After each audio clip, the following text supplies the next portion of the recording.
We have to go now! I'm trying to get a signal. I can't, I'm too scared. We have no choice. Single dad Navy SEAL is wild camping. Sees 3 billionaires, we're lost. The knife sliced through the rope in one clean motion. Ryan Walker caught the suspended log before it hit the ground, muscles flexing as he lowered it silently. 28 years old, 6'2" of trained precision.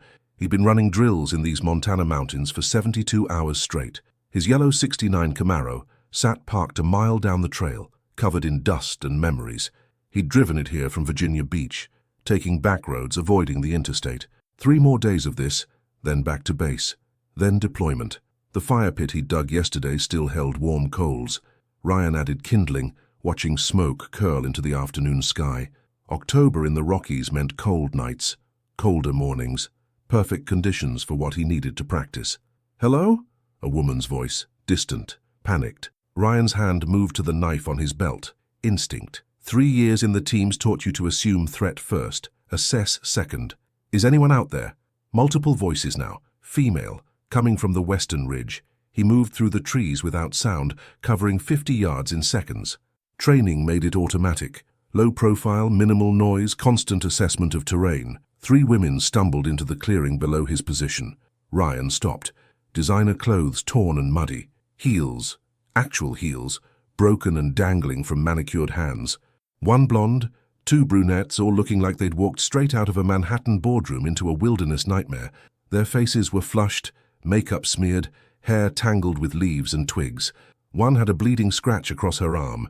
Another's silk blouse was ripped at the shoulder. The blonde's eyes locked on him first. Sharp, calculating. Even exhausted, she carried herself like someone used to being in control. Oh, thank God. The brunette in front, tall, athletic build, expensive workout gear beneath a designer jacket, spotted him. "We've been lost for hours." Her voice had that particular quality rich people developed, commanding without shouting, used to being heard. Ryan descended the slope, boots finding purchase on loose rock. "You're 12 miles from the nearest road." 12? The second brunette, shorter, rounder face, looked ready to cry. "Our driver said this was a shortcut to the spa resort." "There's no spa resort within 30 miles of here." Ryan studied them. No packs, no water, no gear. "How long have you been walking?" "Since this morning," the blonde said. She was watching him differently than the others. Blue eyes, sun-bronzed skin, hair pulled back in a braid that had mostly come undone. Something in her face, recognition maybe, but Ryan didn't recognize her. "You have water?" he asked. "We finished it," the tall brunette said. "And we're starving. Do you have food?" Ryan looked at the sky. 3 hours until sunset. "My camp's half a mile north. You can rest there, get water. In the morning, I'll take you to the access road." "Morning?" The shorter brunette's voice rose. "Can't you just drive us now?" "Not in the dark. Not on these trails." He started walking. "Keep up or get more lost, your choice." They followed. The blonde moved beside him, quiet. The other 2 complained behind them, about mud, about hunger, about everything. "What's your name?" the blonde asked. "Ryan." "I'm Celeste." He nodded. Didn't offer more. "You live out here?" "Training." "For what?" "Things I can't talk about." She smiled. Small, genuine. "Navy?" That made him look at her. "How'd you know?" "The way you move, the haircut. My father was Navy." "Was?" "Died 6 years ago." No emotion in her voice, just fact. They reached camp. Ryan's shelter was basic. Tarp stretched between trees, sleeping bag underneath, gear organized in waterproof bags. The fire pit smoldered. A tripod stood over it, empty. Everything was military precise, nothing wasted, nothing extra. The clearing sat in a natural depression, protected from wind on 3 sides. Pine trees formed a protective ring. A small stream burbled somewhere close. The ground was carpeted with fallen needles soft underfoot. "This is it?" The tall brunette looked horrified. "Where's the cabin, the bathroom? Please tell me there's a bathroom." "Latrine's 50 yards northeast. Dug it yesterday." "You dug it? Oh God," and her face went pale. Madison looked ready to cry. "I need my phone charger, and a shower, and my anxiety medication. This is it." Ryan pulled out his water purification tablets. "Canteens are in that bag. Fill them from the stream 20 yards east. Drop 2 tablets in each. Wait 30 minutes. You want us to get our own water? I want you to not die of giardia." Ryan started building up the fire. "What are your names?" "Victoria Ashford." The tall brunette lifted her chin. My family owns Ashford Financial. Madison Chen. The shorter one waved weakly. Chen Technologies. Ryan looked at Celeste. Celeste Davenport. Something clicked. Davenport, he'd heard that name. Where? The hotel chain, Victoria said, smirking. Melbrook Hotels? She inherited the whole empire. Now Ryan remembered. There was a Melbrook Hotel near the base. He'd done some repair work there last year. Extra cash between deployments. Plumbing mostly. Some electrical. You own that? He asked Celeste. I run it. Her voice was careful. My father built it. Ryan nodded, turned back to the fire. Billionaires lost in the mountains. This deployment was looking better by the minute. Victoria appeared beside him. So, Navy SEAL, right? That's hot. Just Navy. He didn't look at her. Come on. The way you moved, the knife, this whole survival thing? She gestured around. Your special forces. I fix boats. Madison laughed. Nobody who fixes boats looks like you. Ryan stood. Water. Stream. East. Go. They went. Celeste grabbed canteens, handed them out. She didn't complain, didn't pout. Just did the work. When they returned 30 minutes later, Ryan had rabbit roasting over the fire. Is that? Madison stared. Did you kill that? Trapped it this morning. Ryan turned the spit. You wanted food. I meant like granola bars. Fresh out of granola bars. Victoria sat close to him. Too close. You know, you're pretty resourceful. What else can you do with your hands? Celeste cleared her throat. Victoria. What? I'm just curious. Ryan pulled the rabbit off the fire, started carving. Eat, then sleep. We move at dawn. The meat was gamey but hot. They ate in silence, hunger overcoming squeamishness. Ryan watched them, evaluating. Victoria, aggressive, competitive. Madison, follower, weak links in crisis. Celeste, observant, controlled, something deeper underneath. So, Victoria said, licking her fingers, what kind of training are you doing out here? Survival, navigation, endurance. For? Deployment. Where? Can't say. When? Can't say. Victoria leaned closer. Wow, mysterious. I like it. Ryan stood, grabbed his pack. I'm setting perimeter. Stay in camp. He disappeared into the trees before anyone could follow. The forest at dusk was different than daylight. Sounds changed. Shadows moved. Ryan walked the perimeter, checking sight lines, marking potential hazards. His mind ran through procedures automatically. 12 days until he flew out, Middle East. 6 months minimum, maybe longer. This was his last chance to clear his head, to remember what silence felt like before the chaos. Then 3 billionaires fell into his lap. When he returned to camp, Madison was asleep in his shelter. Victoria sat by the fire, posing more than sitting. Celeste stood at the edge of the clearing, looking at the stars. Your friend took my spot, Ryan said. She's exhausted. Celeste didn't turn around. We all are. You're still standing. Can't sleep yet. She glanced at him. Too much adrenaline. Ryan grabbed his sleeping bag, spread it on the opposite side of the fire. Adrenaline from being lost, from being found. He studied her profile. She was beautiful. That wasn't the surprise. Rich people were usually beautiful. Money bought good genes, better trainers, best cosmetics. But there was something else. A sadness, maybe, or loneliness. You recognize me, she said. From the hotel. No. You fixed a pipe in the executive suite last November. I was there. Ryan searched his memory. Last November. Yeah. Burst pipe, flooded bathroom. Some blonde in a business suit had stood in the doorway making phone calls while he worked. You remember? Celeste asked. Maybe. I remember you. She turned to face him. You told me the pipe would hold for 6 months. It broke in 5. Cheap materials, not my fault. I know. I fired the contractor who supplied them. She smiled. You were right. Victoria stretched by the fire, arching her back. Ryan, do you work out a lot? Enough. I work out too, Pilates, yoga, some CrossFit. She flexed her arm. Feel that. I'm good. Come on, don't be shy. Ryan looked at Celeste. She was trying not to laugh. Victoria trains like crazy, Madison mumbled from inside the shelter. She's obsessed. I'm dedicated, Victoria corrected. There's a difference. Ryan added wood to the fire. Sleep. Dawn comes early. How early? Victoria asked. 5:30. That's barbaric. That's survival. Celeste sat down across from him. What happens if we can't keep up tomorrow? You keep up. But if we can't, then you stay lost. She studied him. You wouldn't leave us. How do you know? Because you're not that guy. You don't know what kind of guy I am. Yes, I do. Her voice was soft, certain. You're the kind who fixes things even when they're not your problem, who helps even when it's inconvenient, who saves people. Ryan felt something shift in his chest. He didn't like it. You think you know me from watching me fix a pipe. I know people, it's my job. Your job is owning hotels. My job is reading people, knowing who to trust, who to invest in. She held his gaze. You're worth investing in. Victoria laughed. Smooth, Celeste, very smooth. I'm being honest. You're flirting. Maybe both. Ryan stood. I'm checking the perimeter again. He walked into darkness, putting distance between himself and whatever was happening back there. This wasn't part of the plan. The plan was simple. Train hard, stay focused, deploy clean. Women complicated things. Rich women complicated things exponentially. When he returned an hour later, everyone was asleep. Victoria had claimed half his sleeping bag. Madison snored softly in the shelter. Celeste had curled up near the fire, using her torn blazer as a pillow. Ryan grabbed his backup blanket, draped it over her. She opened her eyes. Thank you. You'll freeze without it. Where will you sleep? I don't. Ever? Not much. She sat up, keeping the blanket around her shoulders. Ryan? What? Why do you do this? The Navy, the deployments, the danger. He didn't answer right away. Most people asked that question wanting a hero story. Purpose, patriotism, brotherhood.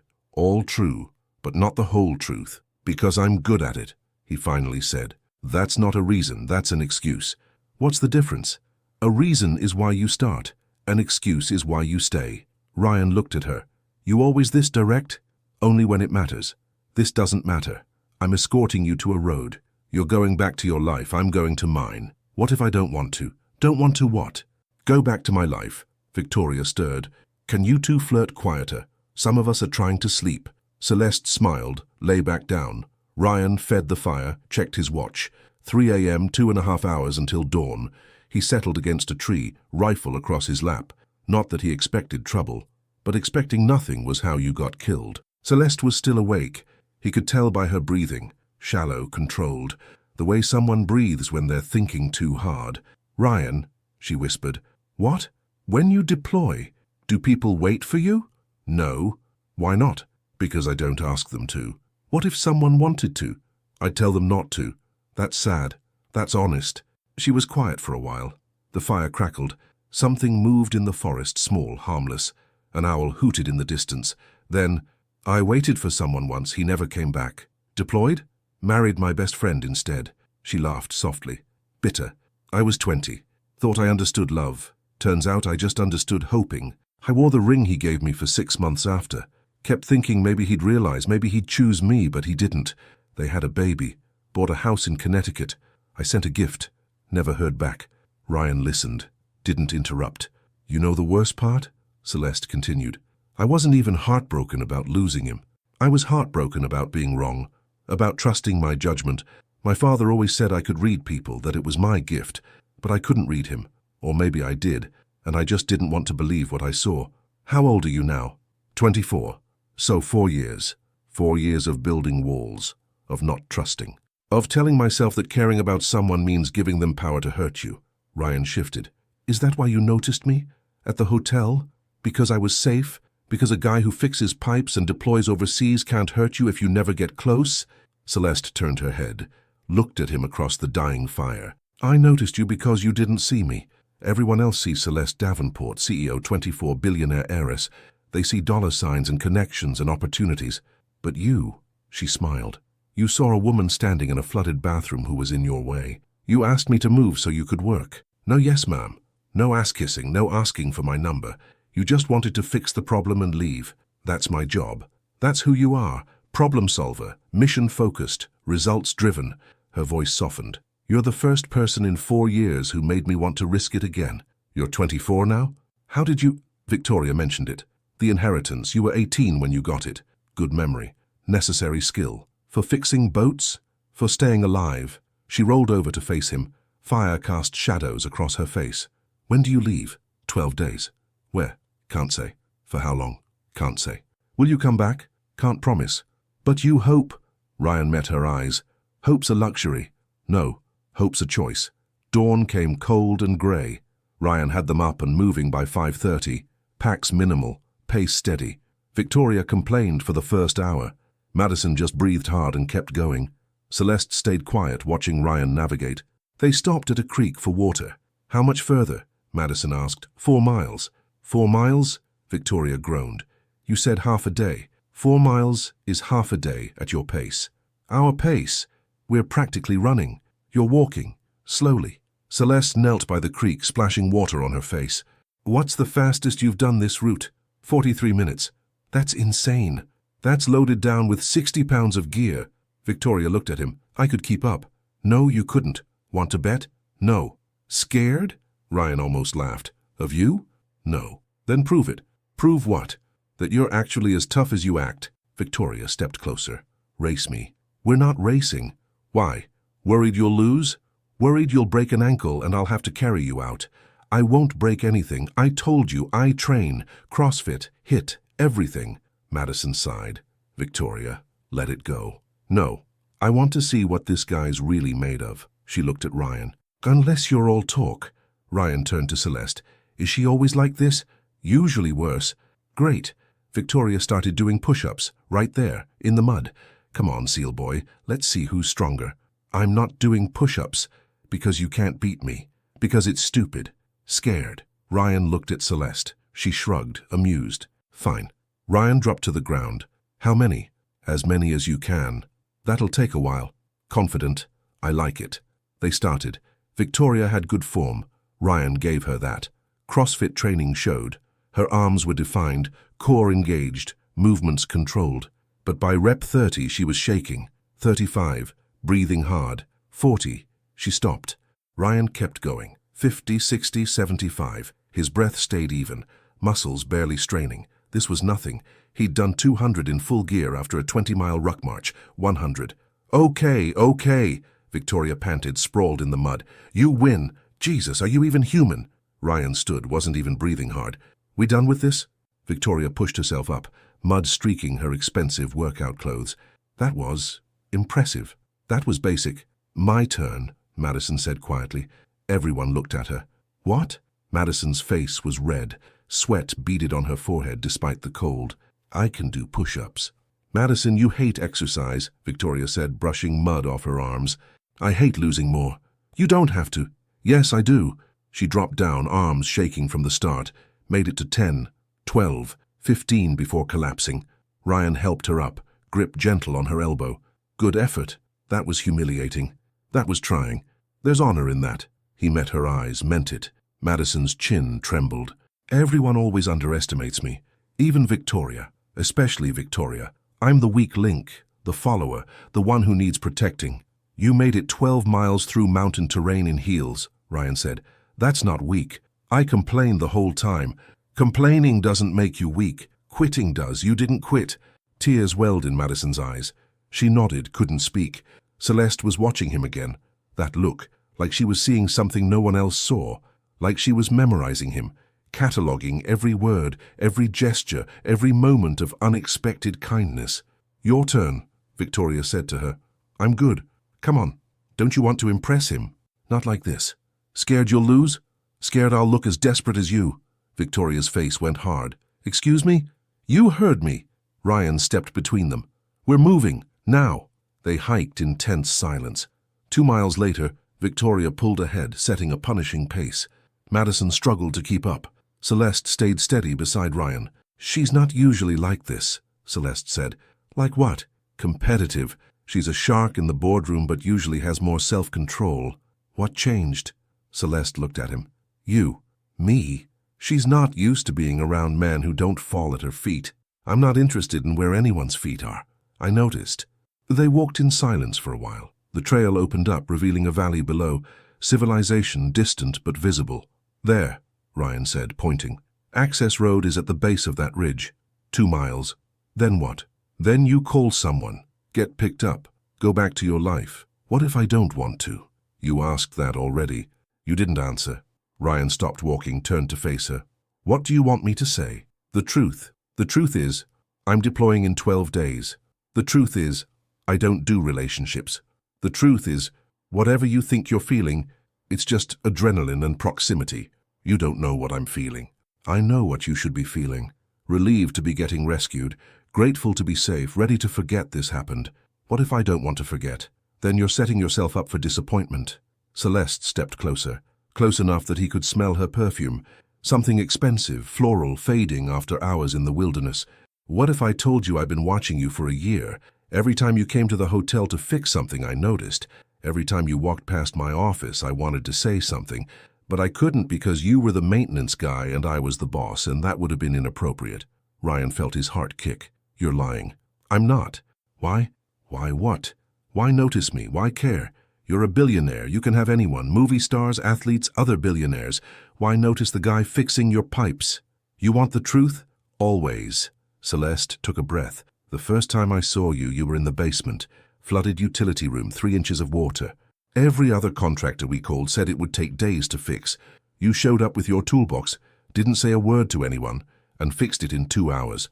When my assistant tried to tip you, you refused, said you were just doing your job. That's when I knew. Knew what? That you were different. Everyone in my world wants something. Money, access, connections, but you, she smiled, you just wanted to fix the problem and leave. No angle, no agenda, just competence and integrity. That's not special. In my world, it's rare. She looked down. The second time, you were fixing a pipe in my suite November. I remember because it was the day after my birthday, 24. Everyone had sent flowers and gifts and empty congratulations. But you looked at the burst pipe and said, cheap materials. This'll break again in 6 months. You were angry. Not at me, at whoever installed it. Like you took it personally that someone did shoddy work. Ryan remembered he had been pissed. The whole system was garbage, band-aided together by contractors who cut corners. I asked your name, Celeste continued. You said Ryan and went back to work. Didn't ask mine. Didn't recognize me.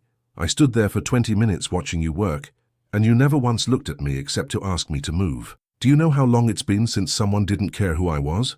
I'm sorry. Don't apologize. It was the most honest interaction I'd had in years. She looked up at him. After that, I started finding excuses. A leaky faucet here, a broken shower there. My assistant thought I was losing it, but every time you came, I watched. The way you worked, the way you treated people, housekeeping, front desk, everyone with the same respect. No hierarchy, no ego. Just good. I'm not good. You're better than you know. Why didn't you say something? Because I was terrified. What if I was wrong? What if you were just polite to everyone and I was reading too much into it? What if you thought I was crazy or inappropriate or using my position? She laughed. And then you stopped coming. Different contractors. I thought maybe you'd deployed or quit or just stopped taking our calls, and I realized I'd missed my chance. Until the woods. Until the woods. She smiled. When I saw you standing there, knife on your belt, looking at us like we were an alien species, I thought maybe the universe was giving me another shot. Victoria and Madison were just trying to survive, but She stopped, started again. I was trying to figure out how to get you to see me, really see me. Not as the CEO or the billionaire or the woman who owns the hotel where you work. Just me. I see you, Ryan said quietly. Do you? I see someone who's lonely, someone who's scared of being used, someone who built walls so high she forgot what it feels like to let people in. He touched her face. I see someone brave enough to admit she wants something more than success. Celeste's eyes filled with tears. Ryan stared at her. Every instinct screamed danger, complication, distraction. But another part, deeper, quieter, whispered something different. We should keep moving, he said. Victoria and Madison caught up. They reached the access road by noon. A black SUV was parked at the trailhead. That's our driver, Victoria said. I called him on my emergency satellite phone 2 hours ago. Ryan stopped. You had a phone this whole time? Of course. Then why did we just hike 12 miles? Victoria smiled. Because I wanted to see if you were worth the hype. And honestly, she looked him up and down. You're okay, but not worth freezing in the woods for. She and Madison got in the SUV. Celeste lingered. I don't have a phone. Yes, you do. I saw it in your pocket. Okay, I have a phone, but I didn't want to call. Why? Because then this ends. This has to end. Does it? The SUV honked. Madison yelled out the window, Celeste, let's go. Celeste pulled out a business card, handed it to Ryan. My personal number, not the office line, just if you ever want to talk, or not talk, or just know that someone's thinking about you over there. Ryan took the card, didn't promise anything. Celeste climbed into the SUV. It pulled away, kicking up dust. Ryan stood on the empty road, card in his hand, wondering what the hell just happened. He drove back to base that night. The Camaro's engine roared through mountain passes, headlights cutting through darkness. Ryan had the card tucked in his visor. He kept glancing at it. Celeste Davenport. Personal line. He'd throw it away. He should throw it away. He didn't. 3 days later, his phone rang. Unknown number. Hello? Ryan Walker. Who's asking? Celeste Davenport. I'm calling to thank you for escorting us out of the wilderness. You already thanked me. That was before. Before what? Before I realized I couldn't stop thinking about you. Ryan pulled over. He was on base, heading to the gym. Celeste, I know, you're deploying. You don't do relationships. I'm setting myself up for disappointment. I heard you the first time. Then why are you calling?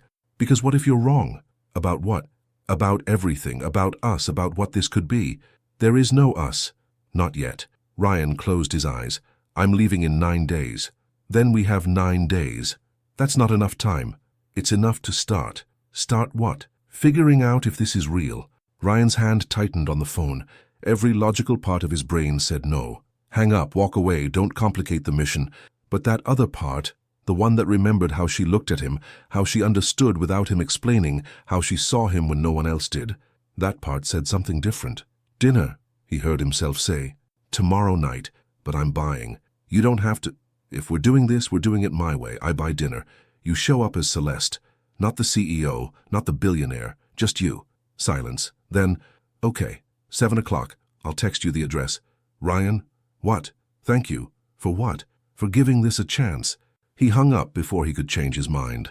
The next night, Ryan waited outside a small Italian place in Norfolk. Nothing fancy, nothing expensive, just good food and quiet corners. Celeste arrived in jeans and a white t-shirt. Hair down, no makeup, no jewelry. You clean up nice, Ryan said. So do you. He was in jeans, too.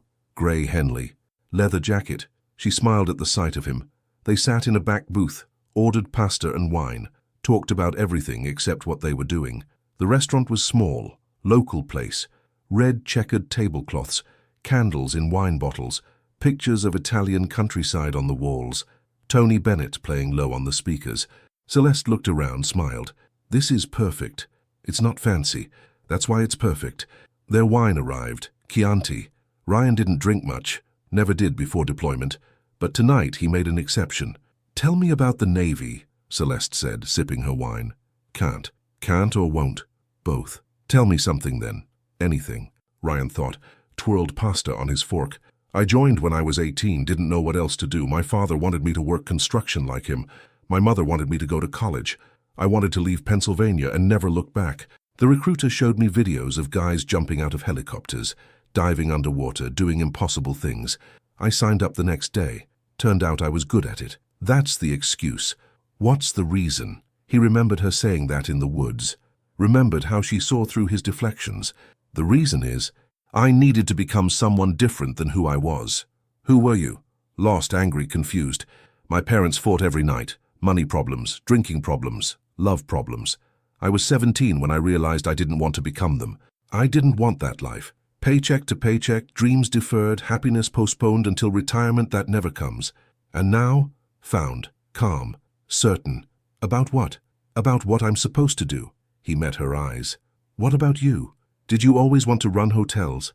Celeste laughed. God, no, I wanted to be a marine biologist. Obsessed with whales when I was a kid. Read every book, watched every documentary. My father used to take me to the aquarium every Saturday. He'd sit on the bench and do work calls while I pressed my face against the glass for hours.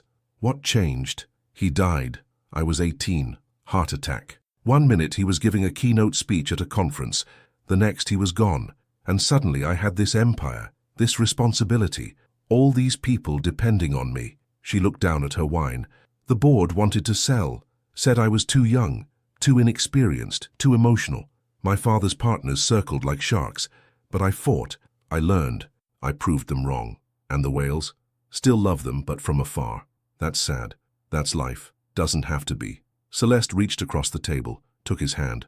What if you're supposed to do more than just fight? Like what? Like live, like be happy, like let someone care about you. Ryan looked at their joined hands. Her fingers were long, elegant, manicured nails, soft skin, the hands of someone who'd never known real hardship. But her grip was firm, certain, the grip of someone who'd fought battles he'd never understand. I deploy in 8 days. I know. I'll be gone for 6 months, maybe more. I know. I might not come back. Her grip tightened. Then we make these 8 days count. They fell into a rhythm. Dinners, long drives in the Camaro, walks on the beach at midnight. Ryan showed her the base from outside the gates. Celeste showed him her world, the hotels, the empire, the loneliness of running it all alone. Day 1. They drove to Virginia Beach at sunset. Celeste kicked off her shoes, ran into the water fully clothed. Ryan followed, jeans soaking, salt spray in their faces. They kissed in the waves like teenagers. Later, they ate fish tacos from a food truck, sitting on the hood of the Camaro, watching stars appear. Day 2. Celeste took him to her flagship hotel, showed him the penthouse suite her father designed. They made love on Egyptian cotton sheets worth more than Ryan's annual salary. Afterward, she ordered room service, champagne and strawberries, and they fed each other like it wasn't the most cliché thing in the world. Day 3. Ryan took her shooting at a private range. Taught her how to handle a Glock 19. She was a natural, steady hands, good instincts. He stood behind her, guiding her aim, feeling her body against his. She hit the target center mass 3 times, turned around, kissed him hard. Day 4. They drove to the mountains, found a secluded trail, hiked 5 miles to a waterfall, stripped down and swam in the freezing pool. Celeste's lips turned blue. Ryan warmed her with his body. They didn't make it back to the car until midnight. Day 5. She introduced him to her executive team, a conference room full of suits who looked at him like he was an exotic animal. Ryan wore jeans and a t-shirt, answered their questions with military precision. Celeste watched him with pride. "My father built this from nothing," she said one night. They were on her balcony, overlooking the ocean, wrapped in a blanket, her head on his shoulder. "He wanted me to carry it forward, but sometimes I wonder if he wanted me to be happy or just successful. Can't you be both? I thought I could. Then I realized success is easy, money makes money, but happiness?" She looked up at him. "Happiness takes courage. It means risking everything, means being vulnerable, means choosing someone who might leave." Ryan pulled her closer. "You're one of the bravest people I've met. You meet a lot of people. I meet a lot of soldiers, brave in combat, cowards in life. They'll charge enemy fire but won't tell their families they love them. They'll take bullets for strangers but won't go to therapy. Which are you?" Still figuring it out. She kissed him, soft, tentative, testing. Ryan kissed her back, hard, certain, claiming. They spent the night together, and the next and the next. But on day 5, reality intruded. 5 days before deployment, Victoria called Celeste. "You're sleeping with the SEAL, aren't you? How did you—" "Instagram. Someone saw you two at that beach, posted it. A Navy SEAL romance is trending." "Shit. Language, darling. But yes, shit. The board is asking questions. Shareholders are concerned. Apparently, dating the help is bad for optics." "He's not the help. He fixes toilets for extra cash, Celeste. To them, that's the help. I don't care what they think. You should. They can vote you out." "Let them try." Victoria sighed. "I'm not saying break up with him. I'm saying be careful. The world is watching." Celeste hung up, looked at Ryan. "We have a problem." "What kind?" "The kind where everyone knows about us and thinks it's a scandal." Ryan went still. "Does that bother you?" "No, does it bother you?" "I don't care what people think." "Then we're good." But they weren't good. The next day, Ryan's commanding officer called him in. "Walker, sit." Ryan sat. "I'm hearing rumors you're involved with Celeste Davenport."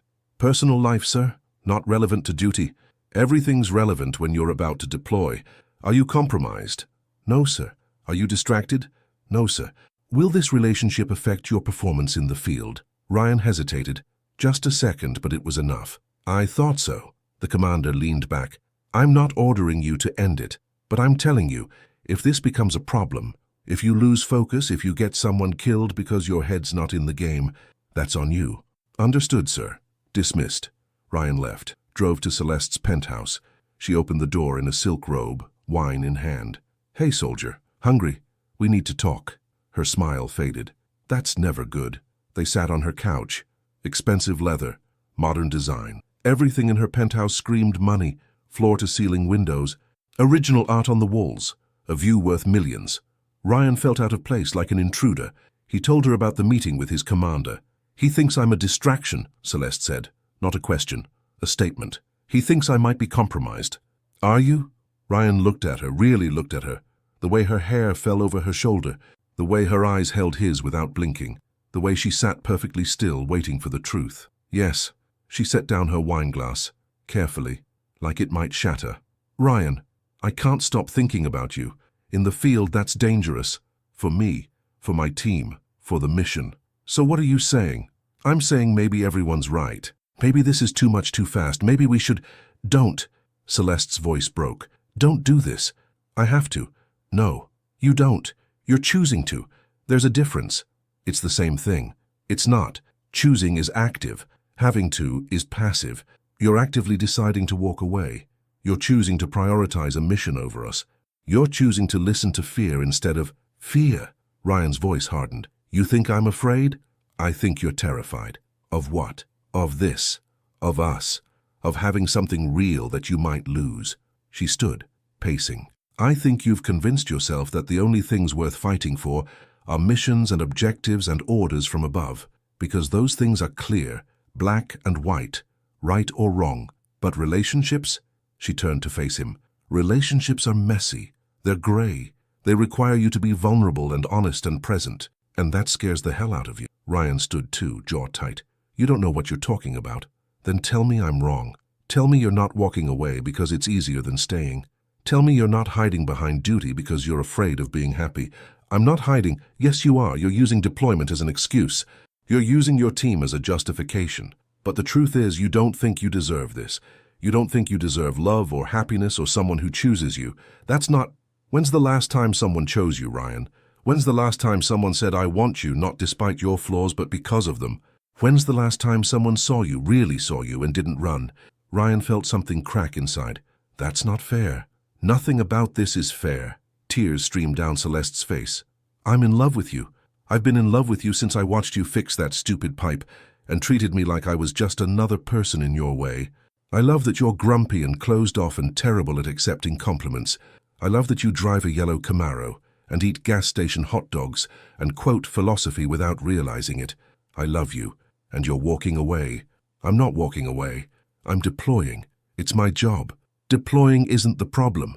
Leaving without giving us a chance is the problem. Deciding we're doomed before we even try is the problem. She stepped closer. I'm not asking you not to deploy. I'm asking you to come back. I'm asking you to give us, a reason to wait. Ryan felt his resolve cracking. Every word she said hit like a bullet. True, accurate, devastating. I can't or won't. I can't fight on two fronts. Yes, you can. You're just scared. Of what? Of being happy. Of having something to lose. Of caring about someone more than the mission. Ryan's jaw tightened. You don't know what you're talking about. I know you're running. I know you're hiding behind duty and honor and sacrifice because it's easier than being vulnerable. This isn't about easy. It's exactly about easy. Fighting is easy for you. Killing is easy. Leaving is easy. But staying, opening your heart, trusting someone, that's hard, and you're terrified. Ryan turned to leave. Celeste grabbed his arm. Her grip was strong, desperate. Please don't go, not like this. I have to. Ryan, goodbye, Celeste. He walked out, didn't look back, couldn't. In the elevator, he leaned against the wall, breathing hard. His phone buzzed. Celeste, I'll wait for you. Ryan, don't. Celeste, too late, I already am. He turned off his phone. 4 days before deployment, Ryan ran into Victoria at a coffee shop near base. Well, the heartbreaker himself. Ryan ignored her, ordered his coffee. Black, no sugar. The barista, young kid, nervous, fumbled with the cup. She's a mess, you know. Victoria slid onto the stool next to him. She looked different out of the woods. Hair perfect, makeup flawless, designer dress, back in her element, crying in board meetings, can't focus, missing calls with investors. You really did a number on her. Not my problem. Wow, cold. I like it. Victoria stirred her latte. Expensive watch caught the light. You know what? I was wrong about you. You're not worth the hype. You're just another scared little boy playing soldier. Ryan looked at her, really looked at her, saw past the confidence, past the polish, past the armor. You're scared too, he said. Victoria's smile faltered. Excuse me. You're terrified. That's why you competed with me in the woods. That's why you're here now. You're scared that Celeste found something real and you never will. You don't know anything about me. I know people who hide behind competition, who turn everything into a contest because if they're winning, they don't have to feel. Victoria's hand tightened on her cup. Careful, soldier boy. How many relationships have you sabotaged because you couldn't let yourself be vulnerable? How many good men did you push away because they weren't rich enough or successful enough or impressive enough for the great Victoria Ashford? Shut up. You called me a coward, but you're the one who's terrified. Terrified of being ordinary. Of being just Victoria, not Victoria Ashford of Ashford Financial. Terrified that without the money and the name and the power, no one would choose you. Victoria stood. Her chair scraped loud against the floor. You heard me. Celeste offered you everything, love, support, a future, and you ran. Because you're terrified of actually having something real. At least I'm trying to fix it. What are you doing, besides tearing down other people's happiness because you can't find your own? Her eyes flashed. Dangerous. I have everything I need. Do you? Because from where I'm standing, you have everything except what matters. And what's that? Someone who loves you for you, not your portfolio, not your connections, just you. Victoria's mask cracked, just for a second. Ryan saw it, the loneliness, the fear, the desperate hope that maybe someone, somewhere, might see past the armor. Then it was gone. You know what, Ryan Walker? She grabbed her bag. You're right. I am scared. But at least I'm honest about what I want. At least I don't pretend I'm noble for walking away. You want to know why I competed with you? Why I'm here? Because Celeste is my friend, and watching her fall apart over some seal who's too damaged to accept love, that pisses me off. She headed for the door, stopped, turned back. She loves you, really loves you, and she's willing to wait. All she's asking is that you don't make her wait alone, that you give her hope, that you let her in. Victoria's voice softened. Don't be like me, Ryan. Don't let fear win, because trust me, regret is so much worse than risk. She left. Ryan sat there, coffee growing cold, her words echoing. 3 days before deployment, Madison called him. Don't hang up. How did you get this number? Celeste, listen, I'm not good at this, but she loves you. She doesn't even know me. She knows you better than you know yourself, and she's willing to wait. All she's asking is that you let her. I can't give her what she needs. What does she need? Certainty, stability, someone who comes home. She doesn't need those things. She needs you, exactly as you are. Broken, scared, leaving. She just needs to know you feel the same. Ryan closed his eyes. I can't. Can't or won't. Same thing. No, it's not. He hung up. 2 days before deployment, Ryan packed his gear, checked his weapons, reviewed mission parameters. His phone stayed off. 1 day before deployment, his commander called him in again. You ready? Yes, sir. Head clear? Yes, sir. Good. Because I got a call from Celeste Davenport's lawyer this morning. Ryan's blood went cold. Sir? She's donating $10 million to the Navy Marine Corps Relief Society. In your name. Says it's to support families of deployed service members. I didn't ask her to. I know you didn't. But she did anyway. You know what that tells me? What, sir? That she loves you. And that you're an idiot for walking away. Ryan stared. Sir. Dismissed. And Walker, whatever you decide to do about this, do it before you get on that plane. Don't leave her hanging. Ryan drove to Celeste's penthouse. It was midnight. He used the key she'd given him on day 2. The key he'd almost thrown away a dozen times but couldn't. The elevator ride felt endless. His reflection stared back from the polished steel doors. Uniform pressed. Hair regulation. Face hard. But his hands shook. The doors opened. Her penthouse was dark except for the balcony lights. She was there. White dress flowing in the ocean breeze. Hair down, looking at the water. She knew he was there. Didn't turn around. You came, she said finally. Voice hollow. I came. To say goodbye. To say I'm sorry. She turned. Tears tracked down her face. Mascara smudged. She'd been crying for hours, maybe days. For what? Ryan crossed the space between them. 5 steps that felt like miles. For being scared, for running, for hurting you, for being exactly the coward you said I was. And now I'm still scared, still leaving, still don't know if I'm coming back. But I want you to wait. The words caught in his throat. I want to know that somewhere in this world, someone is thinking about me, hoping for me, choosing me. You told me not to. I was wrong. About what? About everything, about us, about what this could be. He took her hands, cold, shaking. I spent my whole life believing I didn't deserve good things. That happiness was for other people. That love was a luxury I couldn't afford. And then you looked at me in those woods like I was more than just a soldier or a fixer or a mission. You looked at me like I mattered. Celeste's breath hitched.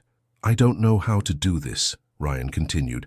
I don't know how to be the guy you deserve. I'm going to mess up. I'm going to close off. I'm going to forget to call and say the wrong thing and probably break your heart a dozen times. But I want to try. I want to fight for this, for us, for the possibility that maybe, just maybe, I can be more than what I've always been. Celeste smiled through tears. Took you long enough? He kissed her. Deep, desperate, final and beginning all at once. I deploy at 0600. I know. I'll be gone 6 months, maybe more. I know. I can't promise I'll come back. I know. But if I do, when you do, when I do, will you be here? Celeste cupped his face, thumbs brushing his cheekbones, eyes locked on his. I'll be here, waiting, hoping, choosing you, every single day. When you're scared, I'll be brave for both of us. When you doubt, I'll believe enough for two. When you forget why you're fighting, I'll remind you. I don't deserve you. You don't get to decide that. I do. And I choose you. Broken, scared, leaving. I choose you. Ryan held her until dawn broke over the Atlantic, orange and pink painting the sky. A new day, a new chance. When the first light hit the horizon, he kissed her one last time. Long, slow, memorizing the taste of her, the feel of her, the sound of her breathing. I have to go. I know. Celeste, go. Before I change my mind and handcuff you to the bed, he laughed. Actually laughed. I love you. It was the first time he'd said it. The words felt foreign, terrifying. Right. I love you too, she whispered. Now go. Come back. That's an order. Yes, ma'am. At the base, his team loaded gear. The transport plane waited. Ryan's phone buzzed one last time. Celeste, come back to me. That's an order from your CEO. Ryan smiled. Ryan. Yes, ma'am. He boarded the plane. And as it lifted into the sky, Ryan Walker realized something. For the first time in his life, he had something worth fighting for. Not a mission, not duty, not honor. Her. He had Celeste. And he was coming back. No matter what it took. 6 months. Ryan had been deployed for 6 months. 182 days in hell. Sand, heat, gunfire, blood, missions he couldn't talk about, brothers he'd never forget. The desert swallowed everything. Time, identity, hope. Days blurred into nights, nights into operations, operations into survival. But every single night, before sleep, if sleep came, he thought of her. Celeste kept her promise. She waited. Letters arrived every week, real letters, handwritten on cream stationery that smelled like her perfume. She told him about the hotels, about board meetings where she fought off hostile takeovers, about Victoria finally dating someone decent, a non-profit director who challenged her, about Madison launching a new tech division focused on sustainable energy, about walking on the beach alone, missing him, about sleeping in his t-shirt, about waiting. Ryan kept every letter, carried them in a waterproof case, read them until the pages wore thin. He wrote back, short notes on military stationery, nothing classified, nothing that could compromise the mission, just enough to let her know he was alive, that he was thinking about her, that he was counting days, that he was coming back. Month 1, I'm okay, miss you, stay safe. Month 2, your last letter made me laugh, first time in weeks. Thank you. Month 3, halfway there, can't wait to see you. Month 4, dreams about you keep me sane. Hold on. Month 5, almost home. I love you. But the mission went wrong on day 1. 73, ambush. 3 casualties. Ryan took shrapnel to the shoulder. Medivac to Germany. Surgery. Recovery. And then, finally, the call he'd been waiting for. You're going home, Walker. Home. He landed at Norfolk Naval Base on a Tuesday. Dawn, grey sky, cold rain, March weather. Unpredictable, harsh, fitting. Ryan walked down the ramp in his combat uniform, duffel over his good shoulder. The injured one throbbed with every step. Shrapnel had torn through muscle and tendon. The surgeons said he was lucky. 2 inches to the left and he'd be dead. He didn't feel lucky. He felt tired. And then he saw her. Celeste was there, standing in the rain, white dress clinging to her body, hair soaked, makeup running, no umbrella, no coat, just her waiting exactly as she'd promised. She'd lost weight. He could see it in her face, her collarbones. 6 months of stress and worry and board battles, but her eyes, those blue eyes, were exactly as he remembered. Ryan dropped his pack, forgot about regulations, forgot about protocol, forgot about everything except her. He crossed the tarmac. She ran to meet him halfway. "You came back?" she whispered against his chest, arms around his waist, holding on like he might disappear. "Told you I would. Your shoulder—" Her hand hovered near the bandage. "Doesn't matter. Ryan, you're hurt." He kissed her, hard, deep. 6 months of longing compressed into one moment. Rain soaked them both. Other soldiers and families moved around them. The world continued. But for Ryan, everything stopped. When they pulled apart, she was crying, laughing, both. "I thought I lost you," she said, touching his face like confirming he was real. "When they said casualties, when they wouldn't release names, I called everyone. Pulled every string. Waited by the phone for 3 days. I'm sorry, don't apologize, just promise me anything. Don't leave again." Her voice broke.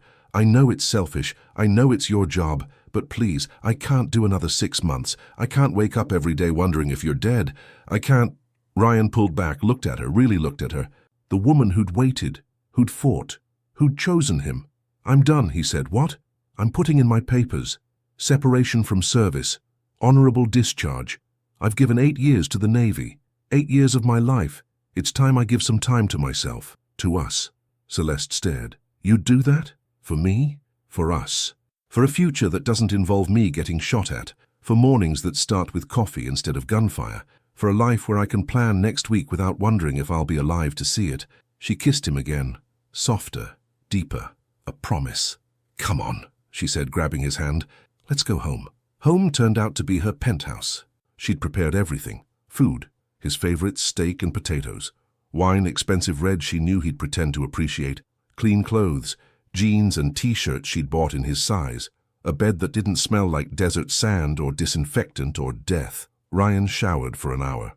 Let the hot water wash away 6 months of grime and blood and memories he couldn't scrub off his skin. The shrapnel scars were pink, healing but permanent. He traced them with his fingers, proof he'd survived. When he emerged, Celeste was on the balcony, watching the ocean. She'd changed into leggings and his seal t-shirt, the one he'd left behind. "How's the shoulder?" she asked without turning. "Hurts like hell, worth it." "Ryan, I'm okay, really." He moved beside her. "How are you?" She laughed, bitter. "I'm not the one who got shot. You fought your own battles. Board meetings aren't war zones." "Aren't they?" Celeste turned, studied him. "You've changed. Everyone changes." "No, you're different, harder, older, your eyes." She touched his face. "They look tired, ancient, like you've seen things you can't unsee." Ryan poured whiskey. 2 fingers. Drank it fast. Poured another. 6 months in a war zone will do that. What happened out there? What? Can't talk about it. In can't or won't. Both. Celeste crossed to him. Took the glass from his hand. Set it down. Took his hands in hers. "I'm not asking for classified details. I'm not asking about missions or operations or whatever you did. I'm asking if you're okay, if you're sleeping, if you're eating, if you're having nightmares." Ryan's jaw tightened. "Sometimes." "Sometimes what?" "Nightmares, flashbacks. I'll hear a car backfire and I'm back there. I'll smell certain things and I'm in the desert. I'll close my eyes and I see faces, brothers who didn't come home. Do you want to talk about them?" "No." "Do you need to?" Ryan looked at her, really looked at her. 6 months had changed her too. Thinner, tired, shadows under her eyes from sleepless nights, but still beautiful, still strong, still his. "Maybe," he admitted, "but not tonight. Tonight I just want to hold you. Tomorrow I'll deal with being broken." "You're not broken. I'm damaged. We're all damaged." She led him to the couch.